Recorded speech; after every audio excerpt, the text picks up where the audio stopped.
como John falou, né? Difusão social do conhecimento a partir do sujeito. Subjetivação do sujeito, também do poder, dentro como instrumento de livramento digital e comunidade acadêmica. Então, essa tese ela passou por várias transformações do PPU, e todas as transformações elas tiveram um sentido de gerar que eu posso chamar de minha tese, como já você falou, né, em aulas, em apresentações, em conversas, tese é para ser algo rígido, né, falando, propondo uma ideia, mas, na verdade, é algo muito mais fluido, muito mais do processo da transformação dele como pesquisador, sujeito, pessoa que está pesquisando sobre um tema e aprendendo sobre si mesmo. Então, uma maneira de situar formalmente, né, a todas as pessoas, que só a banca leu, né, as outras pessoas não, eu problematizei a ideia de que, quando você pensa, né, quando você reflete sobre difusão do conhecimento, né, difusão social do conhecimento, a busca de um caminho de difundir o conhecimento produzido, especialmente no ambiente formal, acadêmico, acaba se apropriando muito, né, no caso, os pesquisadores dessa área, das questões de avanços tecnológicos como forma de fazer com que haja difusão. Sendo que, nesse contexto que a gente vive, nesse contexto em que é exaltado muito o uso de tecnologias digitais para a transformação da sociedade, para a condução da sociedade, como, na verdade, é a continuidade de um processo socioeconômico que se apropria de tudo para a produção do sistema capitalista, né? Então, nesse processo, há digamos assim, uma época, né, um ambiente de otimismo, por um lado, né, em que se diz que as tecnologias vão transformar a educação, vão transformar os processos de leitura, os processos de difusão, e, por outro lado, um processo de crítica, muitas vezes sutil, às vezes mais forte, a respeito de como essas tecnologias, na verdade, estão transformando negativamente, deixando as pessoas mais afastadas. Bom, tem vários pontos de vista aí.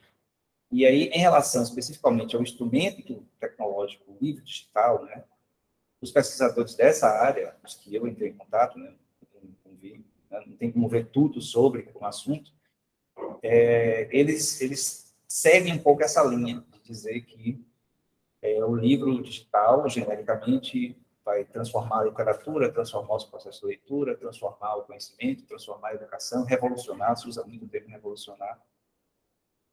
E aí,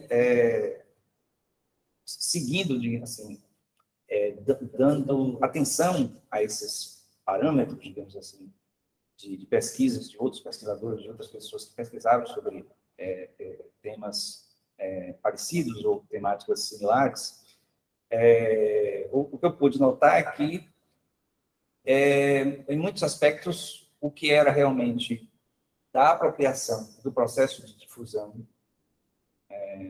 não era, não vou dizer desenvolvido, mas não era atentado para o aspecto do sujeito. O sujeito que entra em contato com os conteúdos presentes nessas obras, ou nessas tecnologias, em geral, né? Então, o professor Arnaud, né, Imagem Única, que é uma das minhas referências na tese, desde que começou a pesquisar sobre tecnologia, hoje ele pesquisa outras coisas também, mas desde que ele pesquisou, desde que ele tem pesquisado, sempre apresentou a ideia de tecnologia como sendo algo referente ao sujeito, e não à tecnologia em si. E muito do que eu vi é que muitos apresentam a tecnologia como se fosse um meio em si para a difusão, a transformação, a educação, o que seja. E aí, ao problematizar isso, eu cheguei num questionamento, né, um problema de pesquisa formalmente elaborado, está logo no começo da tese, depois eu reproduzo na problematização, de fato, no problema, e retomo na conclusão. como eu posso entender a difusão social do conhecimento a partir da subjetivação de sujeitos que usam o livro acadêmico digital como instrumento nas relações do micropoder presentes no ambiente acadêmico, exemplificado num programa de pós-graduação stricto sensu e pelo funcionamento de um editor universitário.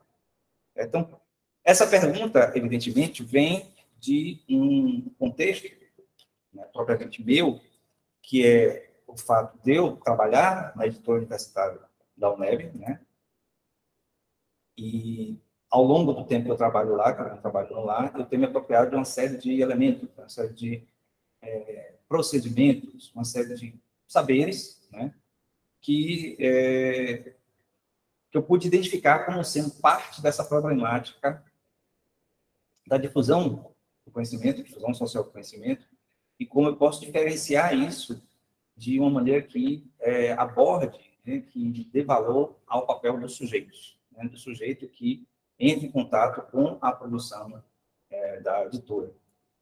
E nesse ambiente acadêmico, né, identificado, como eu falei, tem também o próprio programa de pós-graduação que eu faço parte, como um exemplo de um programa de pós-graduação, apesar de assumir todas as particularidades, né, singularidades desse programa e da minha pertença a esse programa, mas pelo convívio na própria editora com outros programas de pós-graduação, que é basicamente de onde vem a produção acadêmica chancelada pela editora universitária, eu pude perceber que há uma série de similaridades que eu podia usar como processo de análise, né, de elaboração da minha teoria, da minha tese.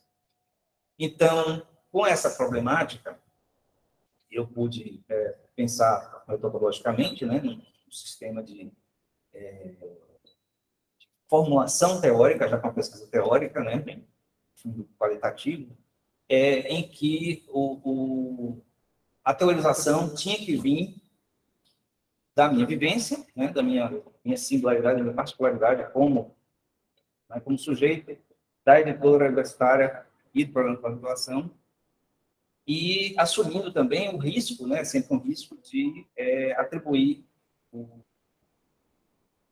valor de conhecimento que mereça ser colocado numa tese, né, de doutorado, o fato dessa convivência, dessa vivência e das minhas elaborações terem um peso e um rigor que possa ser aceito, né, que possa ser reconhecido, né, pela banca, pelos pares ou por quem seja. Então, esse esforço de método, que é um esforço de método, de certo modo, chancelado pelos meus orientadores, né, porque muito do que eles elaboraram acabou caindo, né, na tese, que é a questão de uma método, uma metodologia, uma apropriação metodológica em que o sujeito é o centro do esquema, e não o próprio método, né? Saindo, inclusive, da pretensão de uma ciência, né, especialmente ciências humanas e sociais, de ter um método que responda a tudo de maneira não absoluta, mas assim, de maneira segura, né, com aquela pretensão, desde lá dos primeiros pensadores da ciência social, o Durkheim, Max Weber, de ter uma coisa, né, que garanta a solidez do conhecimento produzido a partir de uma coisa humana. Né? Então, a gente saindo disso, conseguindo se libertar um pouco disso, eu podia fazer essa elaboração. Aí, com essa elaboração metodológica a partir da problematização, eu pude estabelecer os objetivos, né? Então, os objetivos, né, que são, de certo modo, uma formulação diferente da problematização, primeiro, né, com o objetivo geral, meu pai, gente, já bem-vindo. Expor como eu posso entender a difusão social do conhecimento a partir da subjetivação de sujeitos que usam o livro acadêmico digital como instrumento em relações de micropoder presentes no ambiente acadêmico exemplificado, tanto no funcionamento de uma editora universitária, quanto no programa de pós-graduação, stricto sensu, e que também estão inevitavelmente inseridos nas relações relações sociais e institucionais de poder mais amplas e interesses diversos. Então, veja que eu ampliei a problematização com o objetivo, dizendo já que eu vou tratar dessas relações de micropoder, eu vou tratar, né, dessa coisa das instituições de poder em qual o ambiente acadêmico universitário está envolvido e que acaba interferindo na própria constituição do dispositivo de poder que é a universidade e a nossa pertença como sujeito nele em processo de subjetivação. Então, o tempo todo nós estamos aqui aceitando o dispositivo de poder, mas ao mesmo tempo subjetivando o que o dispositivo de poder nos tenta impor, já que nós somos, né, nós somos parte, nós somos constituintes desses dispositivos. Aí, aqui eu já estou adiantando, porque eu estou usando um pouco do vocabulário do Michel Foucault, essa questão do dispositivo de poder, micropoder e subjetivação também, né, que faz parte do meu time. Aí, nos objetivos específicos, né, eu destrinchei, né, três objetivos, aí eu já vou elaborando e falando dos capítulos, né, que aí já posso desenvolver mais livremente, já que vocês já estão situados, quem não conhece a tese, quem não leu, sobre o que eu estou falando. Então, primeiro eu me esforcei, no primeiro capítulo conceitual, digamos assim, né, saindo da parte introdutória, eu me esforcei em trazer o espírito do que é a editora universitária e como ela formula, procede, né, como ela, dentro do dispositivo de poder que é a universidade, o Estado, o mercado, tudo junto, a editora universitária ela tenta funcionar trazendo para o público a produção acadêmico-científica, pensamento acadêmico-científica produzida pela própria universidade, né? Especialmente os programas de pós-graduação, mas não exclusivamente. E, bom, ao fazer isso, né, fazendo o que eu chamei, né, de uma descrição analítica, né, inclusive esse capítulo, né, o professor Arnaldo, a gente transformou esse capítulo num artigo, que já foi submetido à revista, eu coloquei no rodapé, e aí eu espero que daqui até o depósito já tenha sido publicado, para poder colocar já completo. E aí é muito interessante que, assim, à medida que eu vou fazendo a descrição de maneira bastante, assim, empírica, no sentido que é a minha vivência, né, no meu dia a dia na editora, eu fui detectando, né, e à medida que as orientações foram feitas também, pude detectar como os processos da editora estão imbuídos dessas relações de micropoder, estão imbuídos dos desejos, das vontades dos sujeitos presentes lá, inclusive eu. Então, a minha percepção ela é única a respeito do que é editora. Então, se você perguntar para um colega da editora que seja design, que seja revisor, que seja editor, secretário, a própria diretora, a percepção vai ser diferente, né, em vários aspectos. Mas, assim, apesar dos procedimentos formalmente serem apresentados, eu pude ir problematizando a questão das relações de poder, problematizando as questões ideológicas, políticas, as questões de desejos, as questões de como o conselho, que é formado de professores e doutores da universidade, interfere nos processos e como a pretensão de uma revisão ou de um parecer que seja totalmente autônomo, não, totalmente independente, né? Acaba por supor que a produção acadêmica tem um grau de ciência, de perfeição, né? Que, assim, o meu desespero. Que aí vem a questão do dispositivo de poder da própria instituição, né? De atribuir uma chancela de reconhecimento.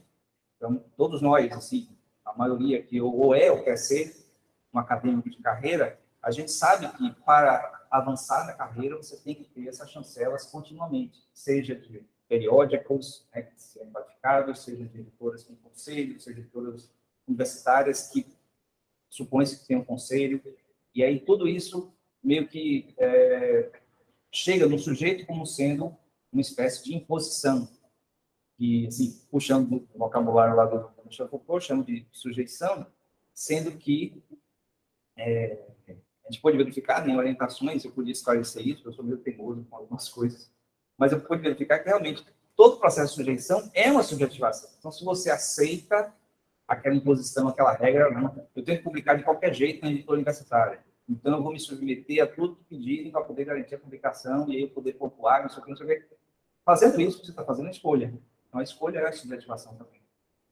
E aí, nos caminhos disso aí, vai entrar várias coisas, né? Entra os custos de produção do livro impresso e tal. E aí eu entro com a questão do livro digital, do livro acadêmico digital, que, como produto da editora universitária, a meu ver, né, ao ver da maioria das pessoas da comunidade de editores universitários, já que, como assessor de comunicação da editora, eu frequento os ambientes de discussão das outras editoras, eu vejo que há uma predileção, digamos assim, momentânea, não sei, pode ser de momento, pela ou produção direta ou disponibilização de livros acadêmicos digitais, né, na internet, no ambiente digital. Sendo que o livro impresso, ele continua, ele permanece, ele é uma estrela, as pessoas preferem os livros impressos, né, gostam de manipular, manusear ele. Eu entendo isso, eu trouxe aqui, inclusive, esse livro aqui, lá da editora, só para assim, para exemplificar o fato de ter, além de um capítulo da tese publicada aqui nesse livro, que foi lançado em 2020, o manuseio dele, né, tem essa coisa fetichista, né, essa coisa assim, do prazer de você manusear, de você ouvir, né?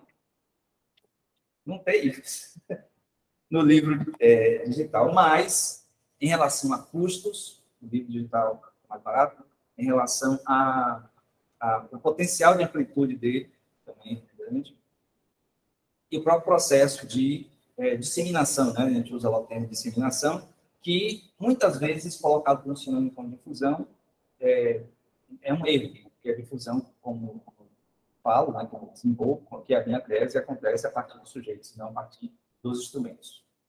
Então, dado isso, né, nesse capítulo 2, sobre a editora, eu pude já fazer questionamentos, e aí, no capítulo 3, eu vou pegar e usar uma série de referências bibliográficas, uma série de bases teóricas, tanto sobre tecnologia digital, como sobre o livro acadêmico digital, e sobre difusão do conhecimento, né, de maneira geral, e também sobre um pouco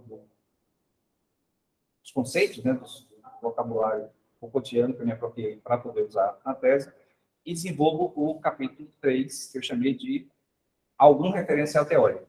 Algum justamente para tirar o peso de referencial teórico. Não é o referencial teórico, porque é impossível alguém fazer o referencial teórico sobre qualquer coisa. Vai ter sempre algo que você deixa de lado. Você não entra em contato. Acontece. É normal, porque ninguém é capaz de dar conta de tudo. Que é o que está publicado nesse livro. Uma versão mais sintética. Esse capítulo 3 está publicado aqui, saiu em 2020. E que, assim, foi bem interessante, que foi como parte da tese autopublicada, dá um tom de valorização legal, né? Pô, né?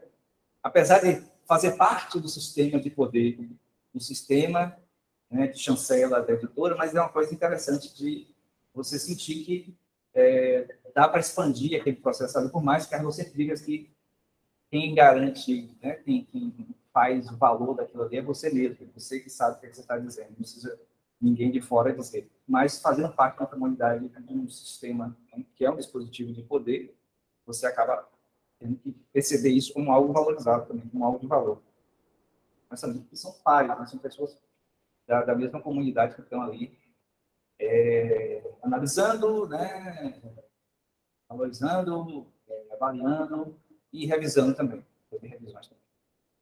Bom, aí, um pouco mais de base teórica, e pelo que eu tinha já desenvolvido no capítulo 2 sobre a editora, aí eu pude chegar no centro, né, no coração, digamos assim, da tese, que é o capítulo 4, que tem 5 subitens, se eu não me engano, 5 ou 6, não me lembro agora, que fala sobre difusão social do conhecimento a partir dos sujeitos, tendo como instrumento o livro acadêmico digital.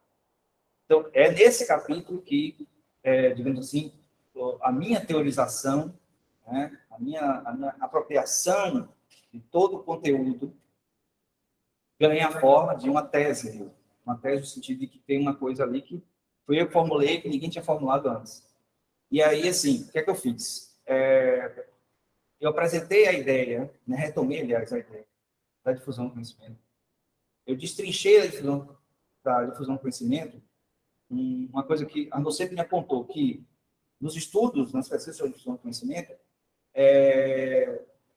a ideia de conhecimento como um capital intelectual apropriado pelo sistema capitalista se torna uma mera gestão do conhecimento, justamente porque se vê o conhecimento como algo a ser usado como um recurso. E aí as tecnologias, como são apropriadas para esse sentido, acabam servindo apenas para a manutenção do que já existe. Certo? Então, a gente coloca disponível o livro digital, aí o estudante vai, pega, estuda, aí ele se torna um profissional e vai para o mercado. E ele se apropria continuamente, ele reproduz continuamente aquele conhecimento apenas para se manter no mercado, porque ele é um recurso. Certo? O sujeito é um recurso dentro do mercado. E aí, beleza. Então, veio essa ideia da difusão social do conhecimento. Certo? Então, o Bodanov me apresentou alguns textos, né? Uma tese da professora Kátia Maris Salles. Aí eu pude entrar em contato com outras ideias sobre difusão do conhecimento que avançam para isso. Então, não só há na difusão do conhecimento esse uso como recurso do conhecimento produzido, mas também a possibilidade de uma transformação nos caminhos da sociedade a partir, inclusive, da intenção, né, da intencionalidade dos sujeitos que se apropriam desse conhecimento. Então, os conteúdos, teoricamente, produzidos pela universidade deveriam seguir por esse caminho e, acima de tudo, os usos, né, que são feitos pelos sujeitos. Então, os sujeitos que se apropriam do conhecimento produzido pela universidade deveriam usar esse conhecimento não simplesmente para reproduzir aquilo ali no mercado de trabalho, mas para fazer transformações em si mesmo e na própria sociedade. Então, assim, o espírito da difusão social do conhecimento é muito por aí. E aí eu vi também que, dentro desses discursos, havia essa coisa de se valorizar de algum jeito do sujeito. O sujeito deveria ser valorizado como sendo o ator, né? O agente da difusão social do conhecimento. Só que, assim, a meu ver, não tinha tido nenhuma particularidade, nenhum aprofundamento sobre como os sujeitos podem fazer isso. E aí eu percebi, né, que aí foi a minha teorização, que, assumindo que nós, sujeitos, dentro do sistema, dentro do dispositivo de poder que é a universidade, nós, ao nos apropriarmos, entrarmos em contato, especialmente a partir da própria relação entre o professor e o aluno, especialmente orientador e orientando, dentro do ambiente de uma pós-graduação em estricto senso, essa relação entre mestre e aprendiz, né, que é mais forte, digamos assim, sempre se torna um laço, né? O melhor exemplo é aqui, o carro novo, um ex-orientando, outro ex-orientando, um orientando, outro orientando ali. Então, esse laço, né, ele permanece, certo? Minha esposa está ali. Ela vive conversando com a ex-orientadora dela, que hoje mora aonde, né?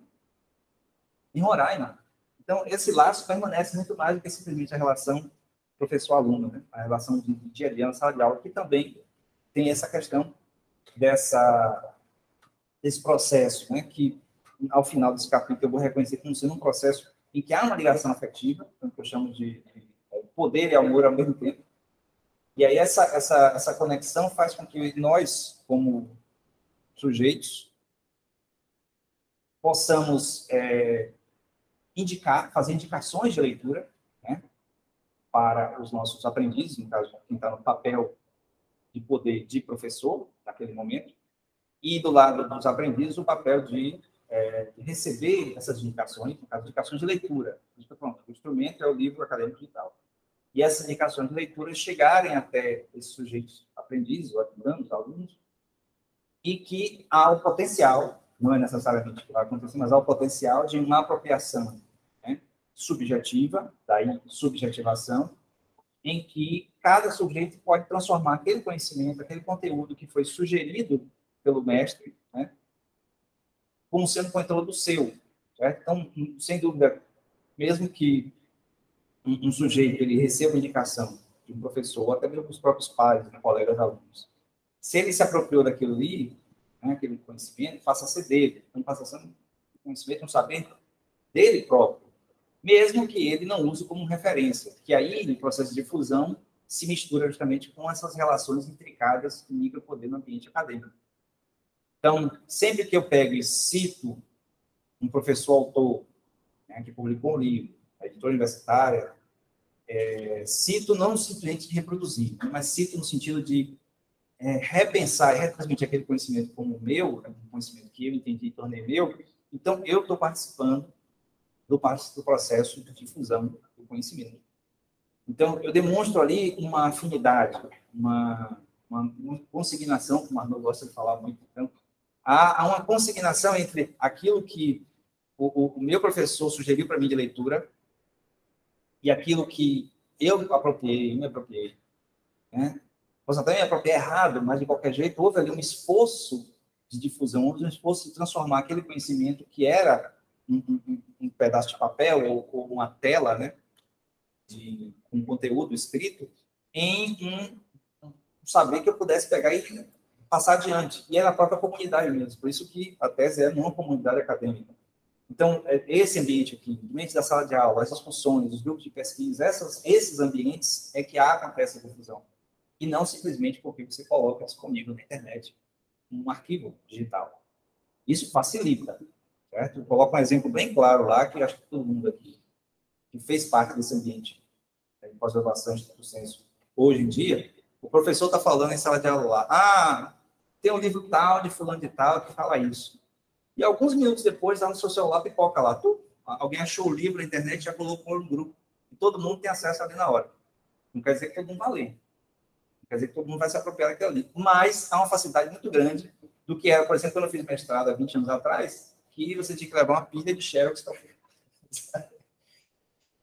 e aí, muitas vezes, não dava para ler tudo tal. Então, isso, de certo modo, facilita, potencializa. Mas o que faz, realmente, que haja a difusão, que haja a apropriação, é o sujeito.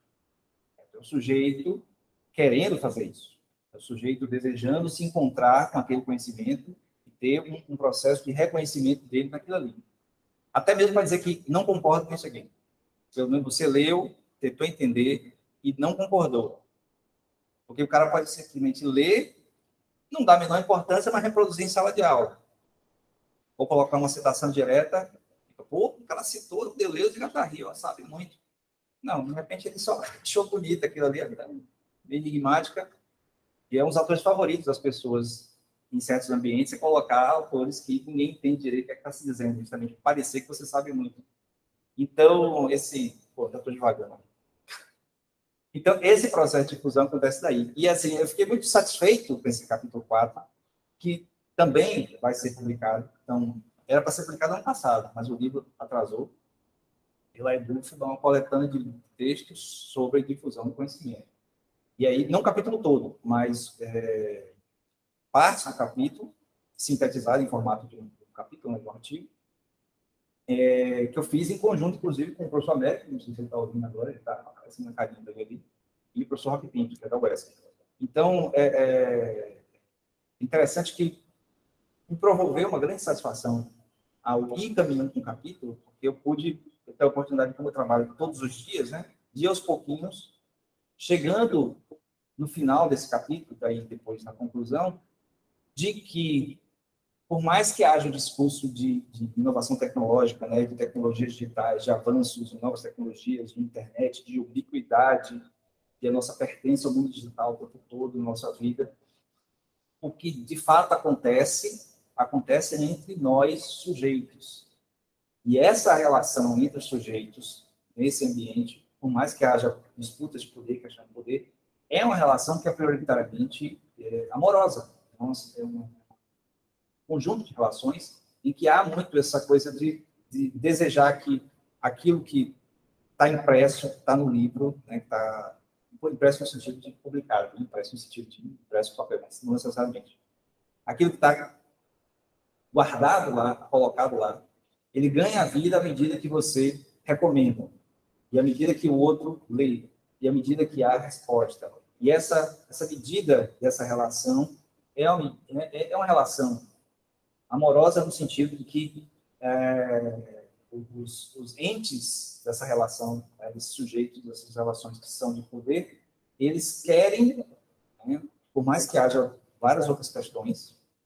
Eles querem que o sujeito se aproprie, né? Que o sujeito cresça intelectualmente. Certo? Então, ao meu ver, né, que foi, de certo modo, a conclusão que eu cheguei no capítulo 4 é que haja o encontro daquele sujeito consigo mesmo. E, assim, nas minhas bases filosóficas, eu sempre lembro do banquete lá do Platão, em que, após um monte de gente discorrer sobre o amor, Sócrates vai e diz, não, o amor, na verdade, é o amor pelo saber. Então, você ama o outro, ama aquele mestre, porque você ama o saber que ele tem. E daí vem a palavra filosofia, né? Amor pelo saber. Então, eu acho muito bonito isso como imagem, né? como modelo de percepção do que é esse relacionamento no ambiente acadêmico, apesar de todos os problemas, né? Apesar de todas as questões negativas, de relações de poder negativas. Né? Não quero falar nada, porque sempre envolve problemas, né? De pessoas que querem passar por cima da outra. Né? Isso aí não é o caso. Mas eu estou falando desse espírito da relação entre professor-aluno, né? Orientador, mestre e aprendiz. E aí eu chego nas minhas conclusões e considerações finais, né? Como a banca falou na qualificação, né? Na pré-banca, eu faço conclusões, mas também faço considerações finais, porque eu concluo uma série de coisas, né? E essas conclusões são muito desse aspecto do que é, como acontece essa relação, essa difusão social do conhecimento a partir dos sujeitos, e como o livro acadêmico digital, como instrumento, como é que ele aparece, né, nesse sistema, né, como algo que possibilita, potencializa algo, mas ele não é por si só o espírito da difusão. Né? O espírito da difusão está nos sujeitos. Essas basicamente são as conclusões, já que respondendo a minha própria pergunta, né, como é que eu posso entender? Eu posso entender assim. É assim que eu posso entender a difusão social do conhecimento a partir dos sujeitos, para não repetir tudo de novo. Né? Porque é assim que eu vivencio, é assim que eu vejo, é assim que eu teorizo sobre essa difusão. E como considerações finais, que a nossa, digamos assim, nossa condição de sujeito meio que abre uma série de questões, né, que não dá para responder, não pessoalmente, né? No futuro alguma coisa eu possa tentar, mas que sempre fica questionamento, né?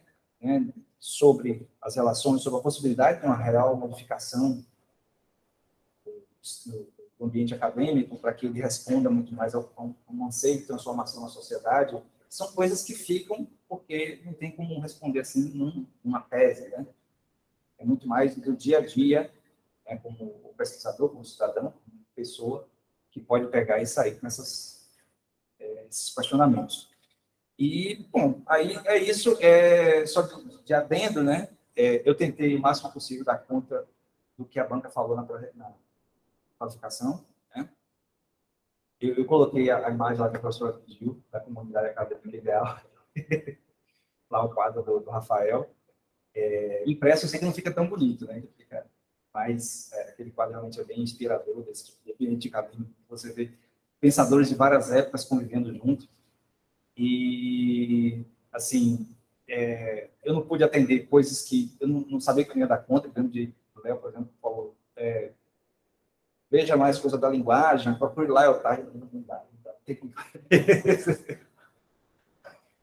O professor Américo falou sobre tentar desenvolver alguma coisa de tecnologia social.